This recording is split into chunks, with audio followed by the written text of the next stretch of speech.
Palavras diárias de Deus. O conhecimento de cultura e história antigas, que abrange vários milhares de anos, tem isolado o pensamento, as noções do homem e suas perspectivas mentais tão rigidamente, a ponto de torná-los impermeáveis e não biodegradáveis. As pessoas vivem no 18º círculo do inferno, onde, como se tivessem acabado de ser banidas por Deus para as masmorras, a luz pode nunca ser vista. O pensamento feudal oprimiu tanto as pessoas que elas mal conseguem respirar e estão sufocando. Elas não têm o menor pingo de força para resistir. Tudo o que fazem é suportar e suportar em silêncio. Nunca alguém ousou lutar ou levantar-se pela retidão e pela justiça. As pessoas simplesmente vivem uma vida pior que a de um animal, sob os golpes e o abuso de uma ética feudal, dia após dia e ano após ano. Elas nunca pensaram em buscar Deus para desfrutar da felicidade no mundo humano. É como se as pessoas tivessem sido massacradas a ponto de serem como as folhas caídas no outono, murchas, desidratadas e de cor amarela acastanhada. Desde há muito tempo, as pessoas perderam a memória.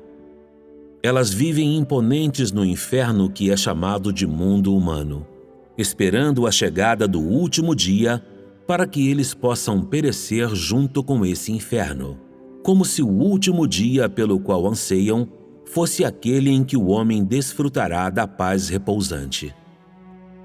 A ética feudal tem levado a vida do homem ao Hades, enfraquecendo ainda mais o poder do homem para resistir.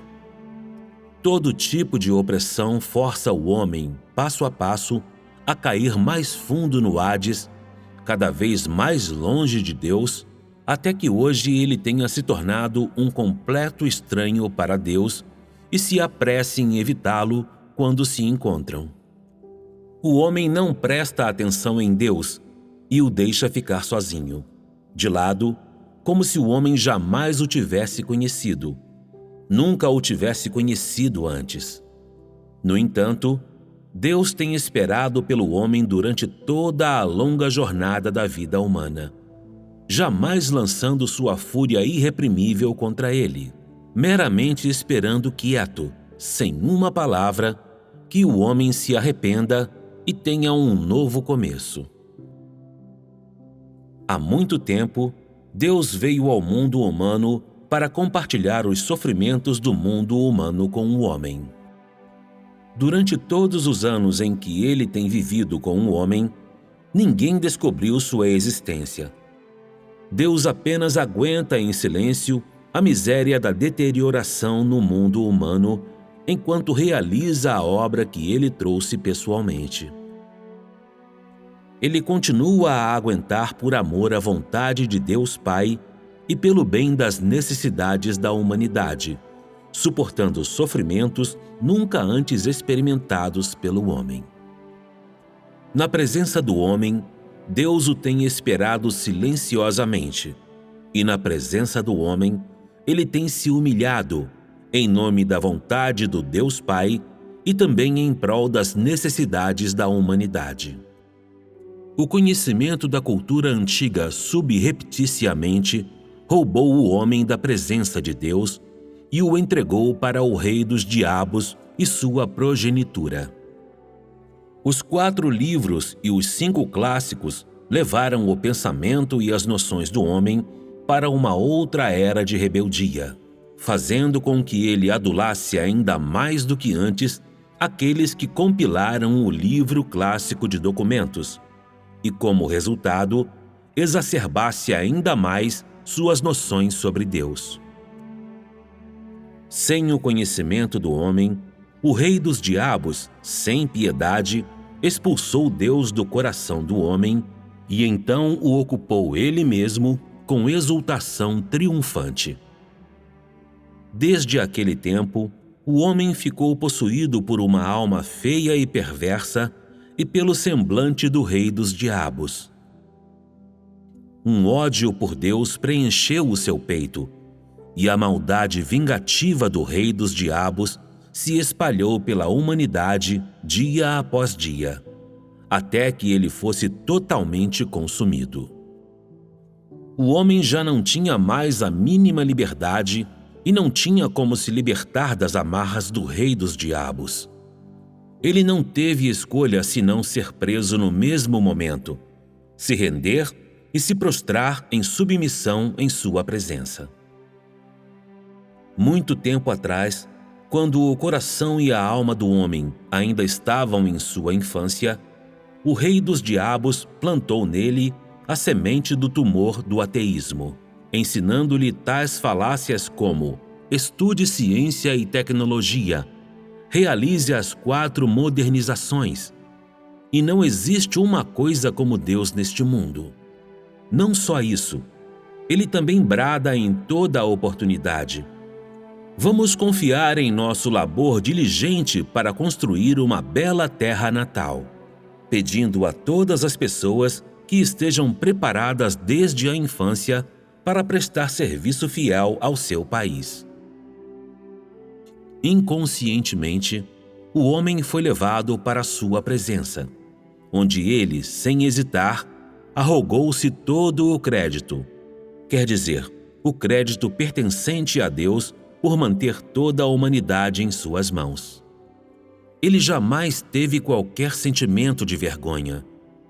Além disso, sem nenhuma vergonha, ele capturou o povo de Deus e o arrastou de volta para a sua morada, onde pulou como um rato para cima da mesa e fez com que o homem o adorasse como Deus. Que bandido! Ele proclama coisas chocantes e escandalosas, tais como: não existe essa coisa de Deus no mundo. O vento vem das transformações de acordo com as leis da natureza. A chuva vem quando o vapor, encontrando as temperaturas frias, se condensa em gotas que caem na terra. Um terremoto é um tremor na superfície da terra devido a mudanças geológicas. A seca acontece por conta da secura na atmosfera causada por erupções nucleares na superfície do Sol. Esses são fenômenos naturais, onde em tudo isso há um ato de Deus. Há até aqueles que berram declarações como as seguintes, declarações que não deveriam ser professadas. O homem evoluiu de macacos no passado antigo, e o mundo de hoje vem de uma sucessão de sociedades primitivas que começou há aproximadamente um éon. Se um país se desenvolve ou declina, depende inteiramente das mãos de seu povo. Em segundo plano, ele faz o homem pendurá-lo na parede ou colocá-lo na mesa para prestar-lhe homenagens e fazer-lhe ofertas. Ao mesmo tempo em que grita: não há Deus, ele se coloca como Deus, empurrando com sumária grosseria Deus para fora das fronteiras da terra, enquanto toma o lugar de Deus e assume o papel de rei dos diabos. Tão totalmente desprovido de razão. Ele faz com que as pessoas o odeiem até o tutano. Parece que Deus e ele são inimigos jurados e que os dois não podem coexistir.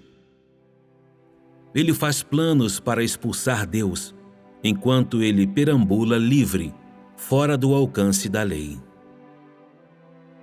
Ele é mesmo o rei dos diabos. Como sua existência pode ser tolerada? Ele não descansará até ter bagunçado a obra de Deus e a deixado toda em uma balbúrdia completa, como se quisesse se opor a Deus até o amargo fim, até que ou o peixe morra ou a rede se rompa, deliberadamente colocando-se contra Deus e apertando cada vez mais de perto. Sua face hedionda, já há muito completamente desmascarada, agora está ferida e esmurrada e numa condição lamentável. Ainda assim, ele não esmorece seu ódio por Deus. Como se por devorar Deus numa só bocada, ele será capaz de aliviar o ódio reprimido no coração. Como podemos tolerá-lo, esse inimigo de Deus? Só a sua erradicação e absoluta exterminação levarão o nosso desejo de vida à fruição. Como ele pode ter permissão para continuar correndo desenfreado? Ele corrompeu o homem a tal ponto que o homem já não conhece mais o sol celestial e se tornou amortecido e destituído de sentimento. O homem perdeu a razão humana normal. Por que não oferecer todo o nosso ser para destruí-lo e queimá-lo, a fim de eliminar todas as preocupações com o futuro e permitir que a obra de Deus alcance o quanto antes um esplendor sem precedentes?